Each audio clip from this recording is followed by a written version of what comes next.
Hello friends. तो आज से मैं 10th के कुछ एमसीक्यू लेकर आऊँगी डेली, लगभग 20 या 25 के समथिंग, जिससे आपकी तैयारी में मैं भी कुछ मदद कर सकूं। अगर आप चाहते हैं कि फ्री टाइम में बैठे हैं आप तो कुछ एमसीक्यू लगाएं, तो मेरे चैनल को सब्सक्राइब करना मत भूलिए और प्लीज़ लाइक एंड शेयर कीजिए। तो आज से स्टार्ट हो रहा है हमारा एमसीक्यू का चैप्टर। तो स्टार्ट करते हैं हम अपने फर्स्ट क्वेश्चन से। फर्स्ट क्वेश्चन ये रहा हमारा, निम्नलिखित में से कौन भौतिक परिवर्तन नहीं है? निम्न में से कौन भौतिक परिवर्तन नहीं है? एलपीजी का दहन, खौलते पानी से जलवाष्प बनना, या नमक का पानी में घुलना, या बर्फ का पिघलकर जल बनना। तो आप मुझे कमेंट में बता सकते हैं कि इसका राइट आंसर है वो क्या होगा। चलिए मैं बता देती हूँ। इसका जो राइट आंसर होगा एलपीजी का दहन। जैसा कि आप लोग जानते हैं एलपीजी खाना बनाने वाली गैस होती है, लिक्विड पेट्रोलियम गैस। तो क्या वो हमें जलती हुई दिखती है? नहीं दिखती ना, तो इसलिए इनमें से जो राइट ऑप्शन है वो हमारा होगा एलपीजी का दहन। नेक्स्ट क्वेश्चन की ओर बढ़ते हैं। नेक्स्ट क्वेश्चन है हमारा, एलपीजी घोल का क्षारीय घोल का पीएच मान क्या होगा? क्षारीय घोल का पीएच मान क्या होगा? तो क्षारीय घोल का जो पीएच मान है, आप जैसा कि जानते हैं कि क्षारीय अम्लीय कोई चीज़ तब तक होती है 7 तक, 7 पॉइंट से आगे की चीज़ क्या कहलाती है? पीएच वैल्यू उसकी क्षारीय हो जाती है। तो क्षारीय घोल क्या होगा? PH greater than 7। बढ़ते हैं हमारे अगले क्वेश्चन की ओर। अगला क्वेश्चन है हमारा, नींबू के रस की प्रकृति क्या है? नींबू के रस की प्रकृति क्या है? आप लोगों को नींबू का रस कैसा लगता है? खट्टा ना? तो खट्टी चीज़ मतलब अम्लीय है। तो इसका जो राइट ऑप्शन है वो होगा अम्लीय। द्रव अवस्था में पाई जाने वाली धातु कौन सी है?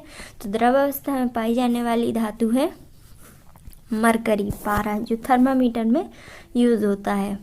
बढ़ते हैं हम अपने अगले क्वेश्चन की तरफ। अगला क्वेश्चन है हमारा, ओजोन परत को छिद्र करने वाले कारक का क्या नाम है? तो ओजोन परत को छिद्र करने वाले कारक का नाम है एरोसोल।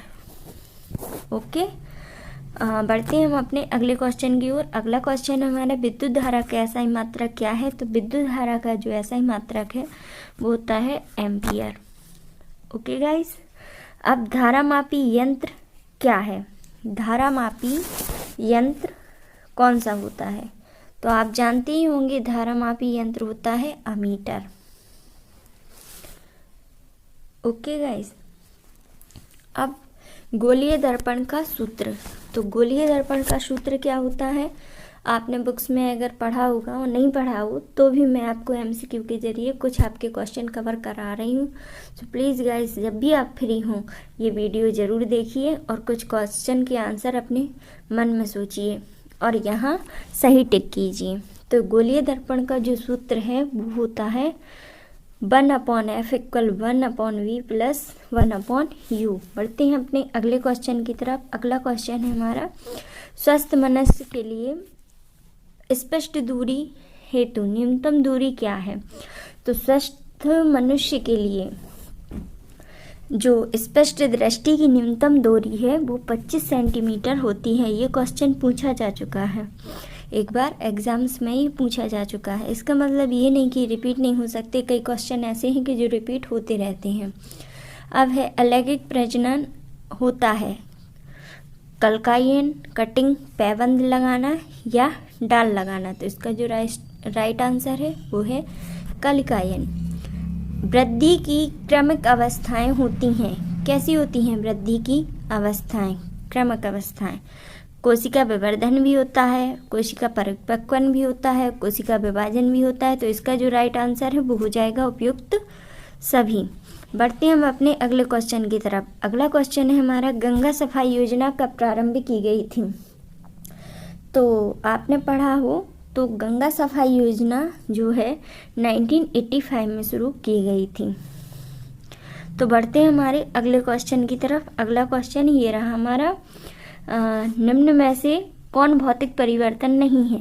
एलपीजी का दहन, खौलते पानी से जलवाष्प बनना, नमक का पानी में घुलना या बर्फ का पिघलकर गिरना। सॉरी गाइस, ये डबल से रिपीट हो गए हैं, फिर भी आप लोगों को आंसर पता है। तो ये एलपीजी का दहन, ये अम्लीय, ये मरकरी। बढ़ते हैं हम अपने अगले क्वेश्चन की तरफ। अगला क्वेश्चन है हमारा, ऊष्मा की सबसे अच्छी चालक धातु कौन सी होती है? ऊष्मा की सबसे अच्छी चालक धातु कौन सी होती है? तो आप लोग जानते हैं ऊष्मा की सबसे अच्छी चालक धातु कौन सी होती है? कॉपर। कौन सी होती है? कॉपर। कॉपर मीन्स,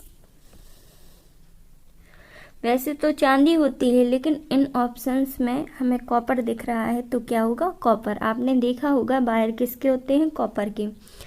अभी तक कितने तत्व खोजे जा चुके हैं? तो अभी तक कुल 118 तत्व खोजे जा चुके हैं। पौधों में वर्धी प्रजनन विधि नहीं है, तो पौधों में वर्धी प्रजनन विधि जो नहीं है वो होती है विखंडन, नहीं पाया जाता वर्धी प्रजनन में। अंडक का शीर्ष भाग क्या कहलाता है? तो अंडक का शीर्ष भाग मीन्स ऊपर का भाग वर्धिकाग्र कहलाता है। बढ़ते हैं हम अपने अगले क्वेश्चन, और लास्ट कुछ क्वेश्चन बचे हैं हमारे। तो ये रहा हमारा क्वेश्चन, जल का पीएच मान क्या होता है? जल की पीएच वैल्यू क्या होती है? तो हम जानते हैं जल की पीएच वैल्यू कितनी होती है? 7।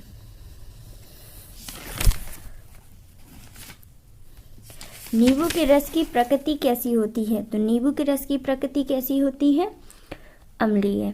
चाकू द्वारा आसानी से कौन सी धातु काटी जा सकती है? तो चाकू द्वारा आसानी से काटी जाने वाली धातु है सोडियम। सोने और प्लेटिनम को गलाने वाले अम्ल का क्या नाम है? तो सोने और प्लेटिनम को गलाने वाले अम्ल का नाम है एक्वा रेजिया।